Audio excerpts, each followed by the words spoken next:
All right, about ready for assembly here. Now, the main reason to cover assembly, I mean, really it's just reverse what you did to take the stupid thing apart. So not a whole lot to it there, but the main thing is cleaning up the parts and lubricating things. So everything's been cleaned. One of the things I don't do is I'm not big into bling. I put a finish on these, but I like to leave a little bit of a pattern or texture to them. That leaves something to hold the grease while everything kind of settles in. Personally, I believe that highly polished, like mirror finish, is good for bling, and that's about it. I don't really think it does the gun any favors. Now, obviously, you don't want burrs and stuff of that nature.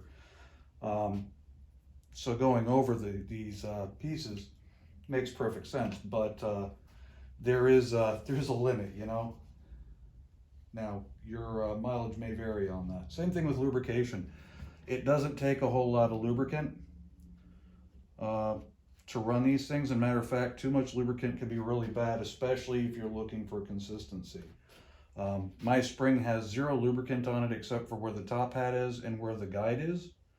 And the reason for that is as you put more lubricant on there, your guns can become temperature sensitive. Because the lubricant viscosity will change with temperature, and as a result you get more drag inside the gun, and that in turn will reduce the velocity. Meanwhile, summertime or warmer temperatures, or as you fire more shots sequentially, you'll find that, make sure I get this right, sorry, I had to pay attention there, that as the temperatures come up, the lubricant thins out, and as a result, now your velocity starts going up. So paying attention to how the gun functions, that'll tell you where you need to put the lubricant, what areas are most important. So you'll see I'm putting some on the top surface back here, and although it may look like I'm dipping this more than once, it's actually a skim coat that I'm using because I don't want this real thick. Now I'm also going to put some on the front, just on the underside, because again, that's where it tends to wear in my experience. I don't put any on the hook back here because I don't want that to impact my trigger. Now, the lubricant that I'm using is Molly Lube, and this is Air Venturi, which is from Pyramid Air. That little thing will last me for years. My previous batch, I think, lasted me like 10-15 years. So you don't need a whole lot. Now, as far as assembly goes, I've already gone through these, cleaned them out, so now it's just a matter of reassembly.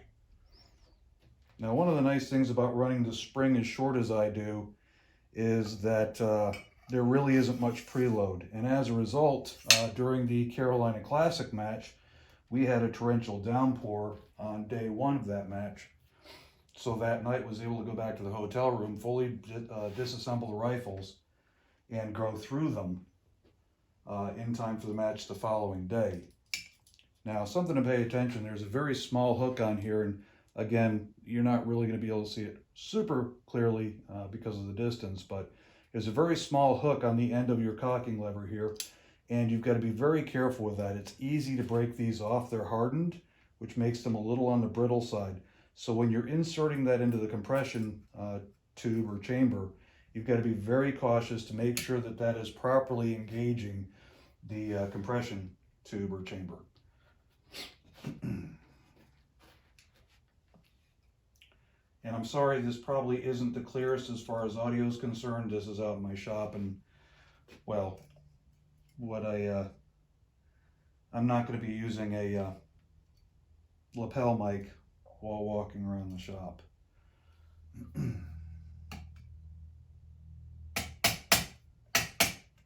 Alright, doing this a little differently this time. Normally I do it from the other side, which I should be doing here, but apparently I am a glutton for punishment today. Here we go.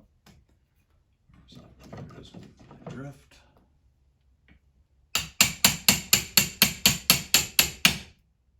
There we go.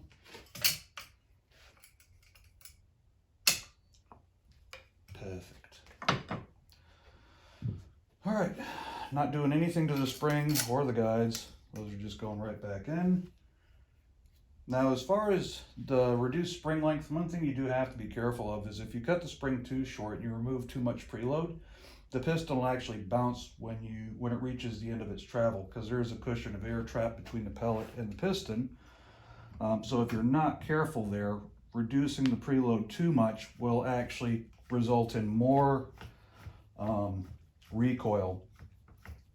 So it is a bit of a balancing act. So I cut mine short, and then I'll stack, not washers, but little pieces of plastic down on the guide end, so I'm not adding weight to the piston, to get the preload right where I like it.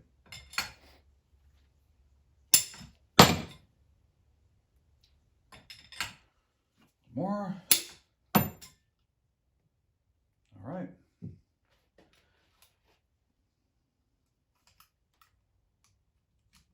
Like I say, you get to where it doesn't take a whole lot of time to do these. Now, everything has thread lock on it. Anything with threads on it is going to have thread lock on it. I'm pretty particular about that, because the last thing I want is these things coming loose unexpectedly. I need consistency out of it. One trick, and this is worth mentioning, so the trigger group, you'll find that there's a hole on the trigger group at the back here that is not used. There's no pin in it when you buy these things new.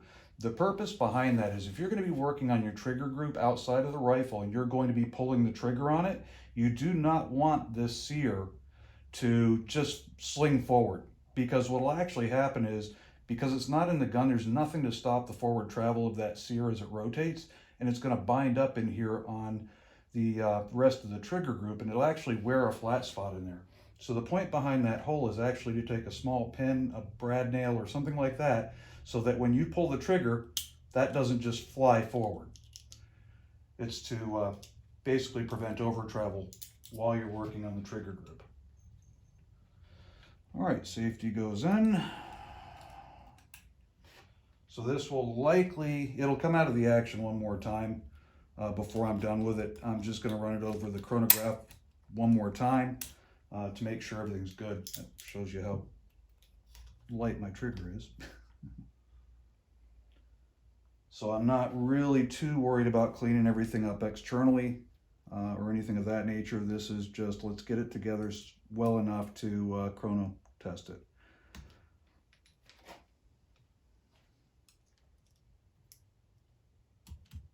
There we go.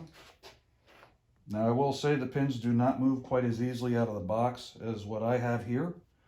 I actually put a slight taper on my pins so I could slide them out pretty easily. Again, just in case something goes wrong in a match. All right, trigger's good.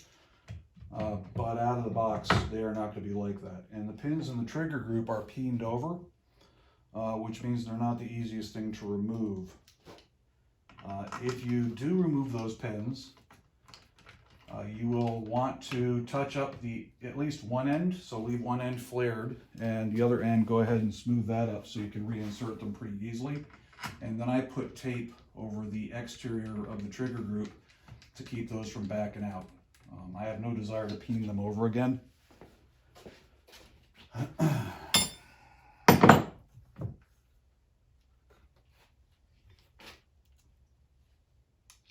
So I'm sorry this isn't the most exciting thing in the world. This is just me going through the business again, this thing working again to my satisfaction.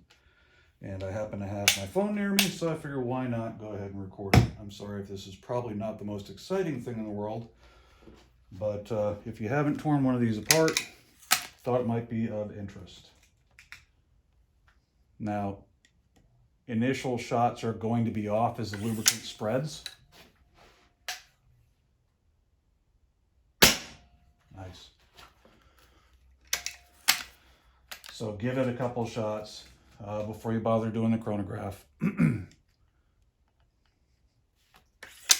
you don't want any lubricant in front of the piston seal. Nice. Okay. So it shouldn't be smoking. You shouldn't be getting any dieseling or anything of that nature. But again, as I said, that piston's got a lot of energy as it moves forward, and the grease is going to move around, or lubricant is going to move around some during the first couple shots. So expect some changes in velocity initially, but it should settle in, usually in my experience, within about 5 shots.